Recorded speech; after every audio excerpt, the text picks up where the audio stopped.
Your Beatitude, Prime Minister, former President of the Republic, ladies and gentlemen, ambassadors, MPs, members of the European Parliament, ladies and gentlemen, we see that today marks the end of one of the more intensive semesters of the past 40 years. In these 180 days, we saw the following coincide. First, the challenge of the Hellenic Presidency of the Council of the European Union.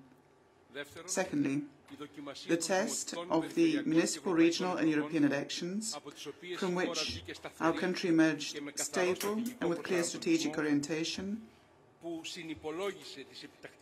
that bore in mind the urgent needs, the endurance and the messages of Greek society. Thirdly, Greece's return to the international bond markets, which took place on very encouraging terms. Fourthly, the official confirmation of the primary surplus that we achieved in 2013 and which enabled us to fund a first social dividend that went to the most vulnerable social groups. Fifth, the second phase of the recapitalisation and reconstruction of the Greek banking system with a significant participation of foreign private capital, so that now the banks are focused on their main mission, supporting businesses, jobs and households. So we know that if we reconstruct the banking system, we are protecting savings. Sixth, major structural changes that open up the market to the benefit of consumers, in conjunction with measures protecting the weaker groups, such as the regulations for protection of primary residences. The list of domestic developments is very long indeed. Equally long is the list of international crises during these 6 months, from Ukraine to Iraq, on which Greece, as a member state of the European Union and NATO, had to take a position based on principles, but always bearing in mind the protection of its national priorities. In this environment, we see that the fifth presidency since our accession to the European Community at that time, Greek presidency of the Council of the European Union, unfolded. So from an organisational standpoint, we moved in complete coordination and flexibility with speed, effectiveness and economy, as we spent just 35% of the relevant budget, saving 65%. The Greek presidency spent significantly less than all the previous presidencies of small, medium-sized and large member states. Politically, we moved with extremely clear priorities and goals in close and institutionally dignified cooperation with the permanent presidencies of the European Council, the Eurogroup and the Foreign Affairs Council, with the European Commission, the Secretariat of the Council and, of course, the European Parliament, its President, the plenary, the committees and the parliamentary groups. The list of the achievements of the Greek presidency in all the Council congregations is impressive. We completed more than 65 legislative procedures that had been pending for years, and we reached critical political decisions that will shape the new Commission's priorities. I think that the congratulations and expressions of thanks that we heard were not just, in fact, a matter of form responses to every presidency that rotates through.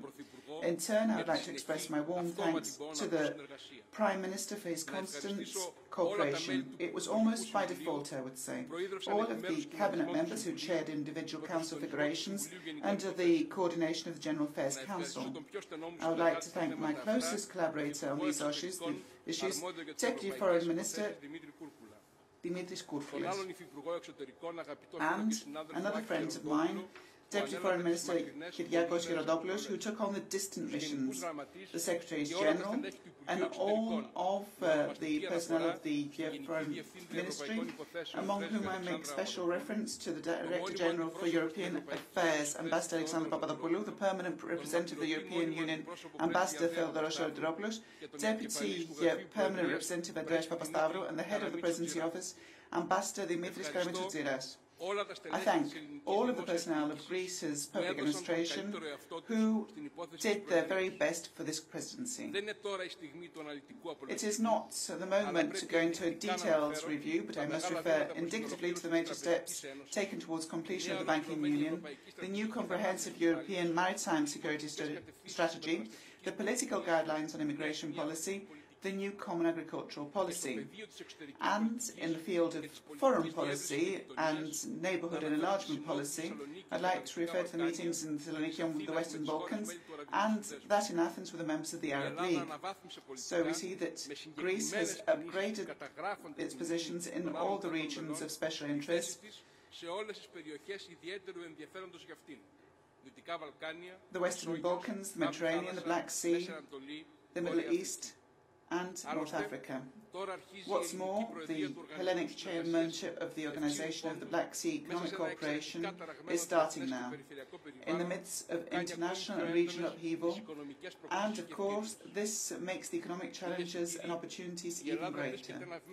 Ladies and gentlemen, Greece is just a step away from a definitive exit from the crisis and a return to normalcy and essential equality of a member state of the European Union and the Eurozone.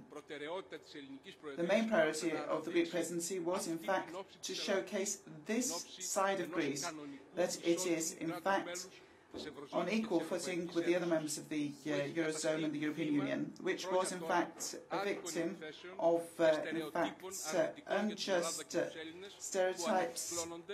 And we see that these were recycled without this, in fact, corresponding to the reality of a country which is now able to exit the crisis definitively thanks to the sacrifices of its people. So this is the view that we want to actually highlight. I think the Hellenic presidency has done this in the best possible manner. So let's keep this acquis without pettiness for domestic consumption. I think we owe it to the Greek people for the tough sacrifice that they have made. Thank you.